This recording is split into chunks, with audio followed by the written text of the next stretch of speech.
2 mois après avoir pris la présidence tournante de l'Union européenne, la Finlande a été rapidement confrontée à la crise internationale du conflit israélo-libanais. Sous la présidence finlandaise, 2 nouveaux membres devraient entrer dans l'Union européenne. L'adhésion de la Turquie, les migrations de main-d'œuvre au sein de l'Union, la Constitution européenne et la dépendance énergétique des Européens vis-à-vis de la Russie sont les autres sujets qu'Euronews a abordés avec le Premier ministre finlandais, Matti Vanhanen.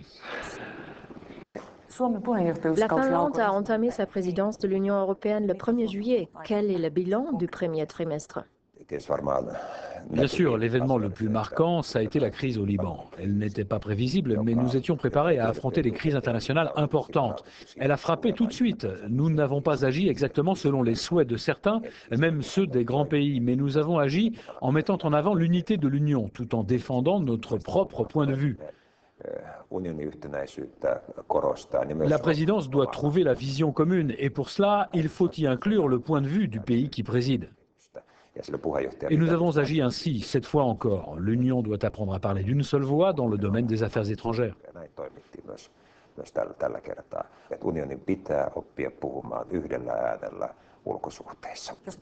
Si on parle de l'élargissement de l'Union, le 1er janvier 2007, il y aura probablement 2 nouveaux membres, la Bulgarie et la Roumanie.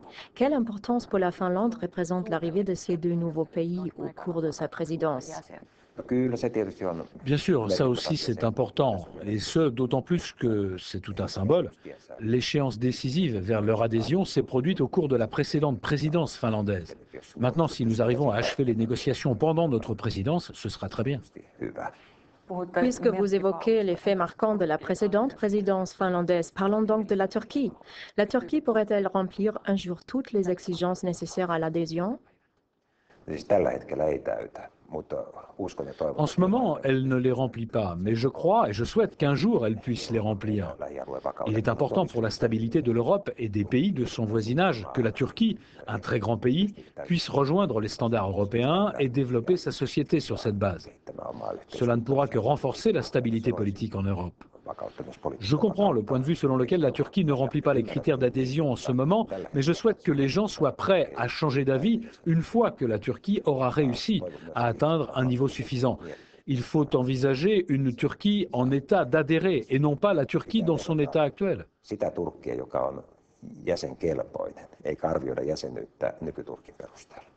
Où faudrait-il fixer les frontières de l'Union européenne? Jusqu'où peut-on aller? La Finlande veut éviter cette discussion sur les frontières parce qu'il faut prendre en considération les pays qui pourraient rester de l'autre côté de la frontière. Et c'est un problème. Je préfère souligner le vieux principe européen qui dit que tous les pays européens qui remplissent les critères et les standards nécessaires doivent avoir le droit de rejoindre l'Union.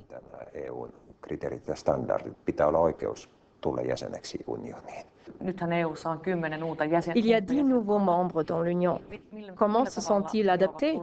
Il y a eu par exemple des craintes émises sur la directive service. Et puis on a discuté sur le nombre d'immigrés de ces pays. La Grande-Bretagne et l'Irlande en ont accueilli énormément. En revanche, la Finlande a ouvert ses frontières cet été et n'en a pas eu autant. Toutes ces craintes étaient-elles infondées? Le problème n'est pas tant dans les pays qui, grâce à leur développement économique, peuvent accueillir de la main-d'œuvre pour combler leur manque de travailleurs. Le problème semble plutôt être dans les pays qui doivent fournir cette main-d'œuvre. Le problème, il est chez eux. Surtout s'il s'agit d'une main-d'œuvre qualifiée et donc d'une fuite des cerveaux. Il s'agit de personnes bien formées. Et surtout les jeunes, tant qu'ils restent dans leur société d'origine, peuvent espérer atteindre un niveau de vie plus élevé. Si les développements positifs obtenus grâce à l'adhésion à l'Union européenne continuent, ce sera là la meilleure façon d'empêcher ces migrations.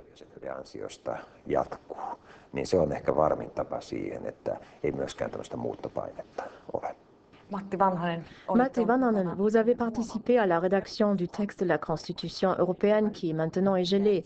Que faudrait-il faire pour la relancer? La véritable solution ne pourra être atteinte qu'en 2008. Il s'agit donc d'un processus assez long.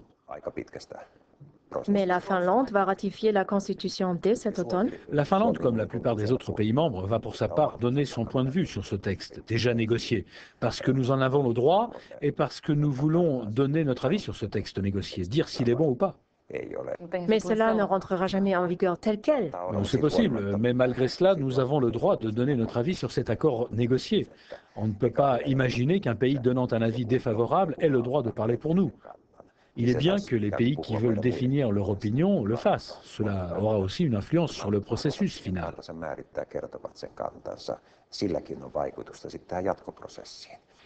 Et si on parlait du prochain sommet de l'OTAN en octobre, la Finlande a invité le président russe Vladimir Poutine et le sommet traitera de l'énergie.